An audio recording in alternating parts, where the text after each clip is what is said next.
Hi there! It's been a while since I've done one of these highly dangerous vlogs, so I figured it was probably time I should do one of those again. I apologize for the shaking that you're going to experience. My mount is like oddly loose, I don't know why. What should we talk about? I don't really have an agenda for this.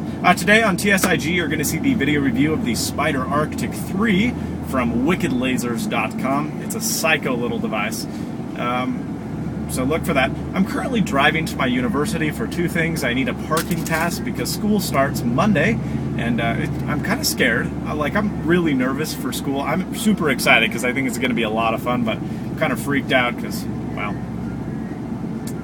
I think I might have bumped the stop record button when I put you in the cradle, in which case that would be a huge waste of time. Well, we already know this is a waste of time, but it'd be a waste of time for me because you wouldn't get to watch me having a waste of time. And then I also need to go return this hat. I spent $600 in the bookstore yesterday buying my textbooks for the year, and they give you a free hat. Yay!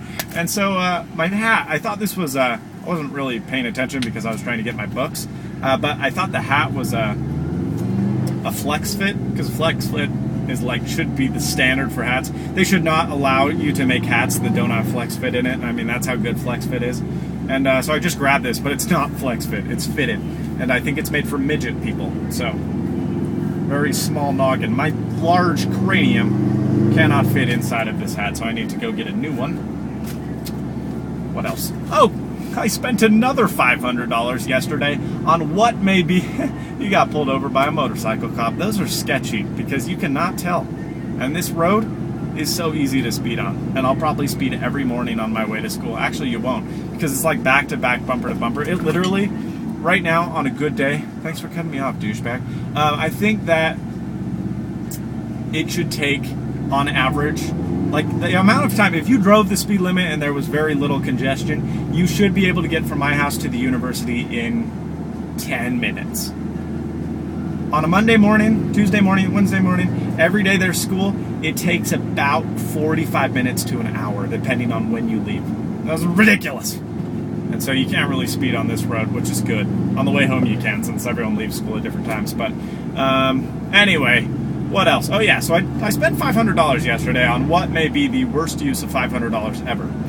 If anyone remembers the company Fusion Garage, you're probably laughing to yourself. They were the creators of the massive failure that was the JooJoo. Now, the JooJoo was prior to the JooJoo, called the Crunch Pad. They were working with TechCrunch and the ridiculous, huge, egocentric douchebag Mike Arrington to create this tablet. Well, there was a lot of legality issues, and the Fusion Garage started making the JooJoo without TechCrunch's consent. And so Mike Arrington sued, whatever. I don't think they won the case. I think Fusion Garage won the case. But point in case is, Fusion Garage made the JooJoo tablet. And the point of the JooJoo was to get everything into the cloud. They didn't want a native OS. They wanted a native OS, but they didn't want anything to be native on the device.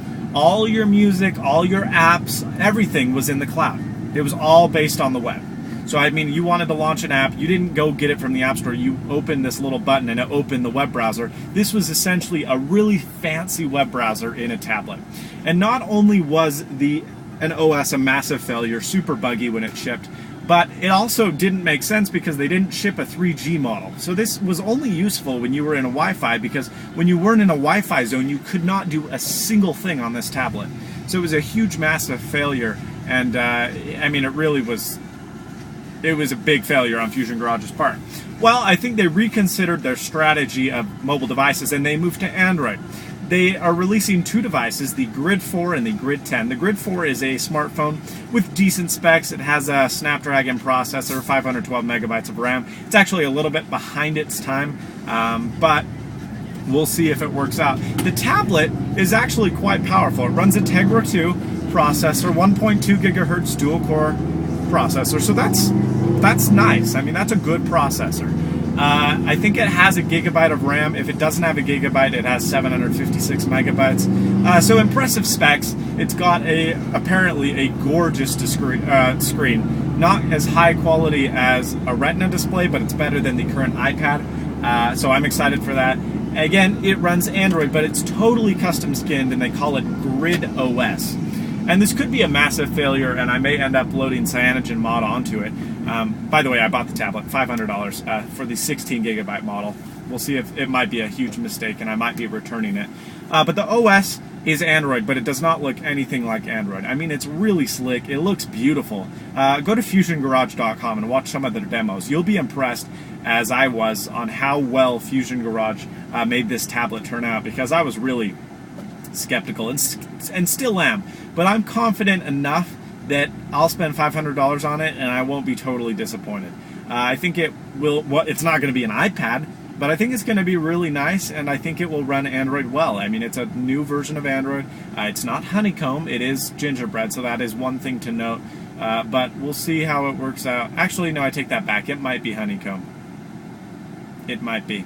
I know the Grid 4, the smartphone, is running gingerbread, obviously, as ice cream isn't out yet. Or what's that called? Ice cream cone? It's ice cream cake or something like that. I don't know. Ice cream sandwich is not out yet.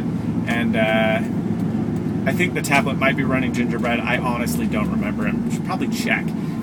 But it's shipping September 15th. I bought one, and so we'll see how it turns out. So yesterday I spent $1,100. Essentially, I really can't spend any more money ever again. I really shouldn't have merged. That was bad on my part. That was a douche move.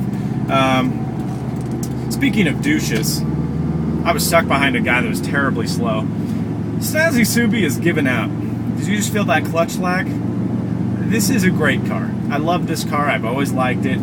This was the car I learned to drive on. I bought it from my dad. Granted, he gave me a good price, but I mean, this is like my love right now. It's my car, and I've really gotten to love this car because I learned to drive on it. It's fast, it's peppy, has radar detector. I just love this car. The problem is it's an 02 with 157,000 miles on it, and I think I'm starting to see the tip of the iceberg, unfortunately.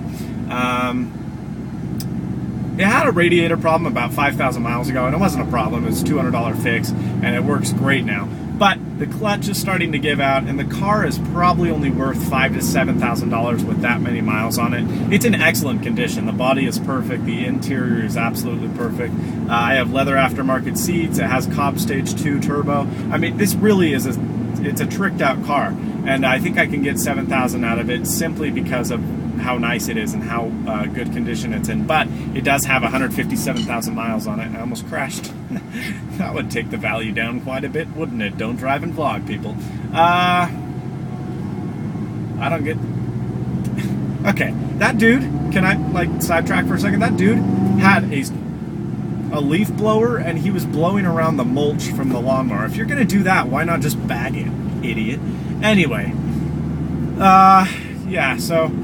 What am I really talking about? I don't know. That's a good question. Basically, this car's good, but insurance is super expensive. I'm still considered a high-risk driver. You are until you're 21 with my insurance. And so I have a couple years to go, which means since this is a sports car and would be expensive in the first place, a sports car registered under a minor is super expensive. So it's like psycho. You would not believe how much I pay every month for insurance, and I do pay for insurance. So I think I'm going to sell this. I'm going to try and buy like a 2007 to 2010, not a new, but a 2007 Outback Sport. Outback Sports are peppy. They're pretty fast. I mean, they're no Impreza, but they're pretty fast. And they're not considered sports vehicles, so I think that would be a great replacement for this car. It'd be new, it'd have low mileage on it, insurance would be cheap, it'd be a great car for college, and I could use my new parking pass in it. Hopefully this was not a complete waste of 9 minutes. Holy cow, it probably was. Thanks so much for watching. Please subscribe, rate, comment. Don't vlog and drive. And as always, stay snazzy. See you later, folks.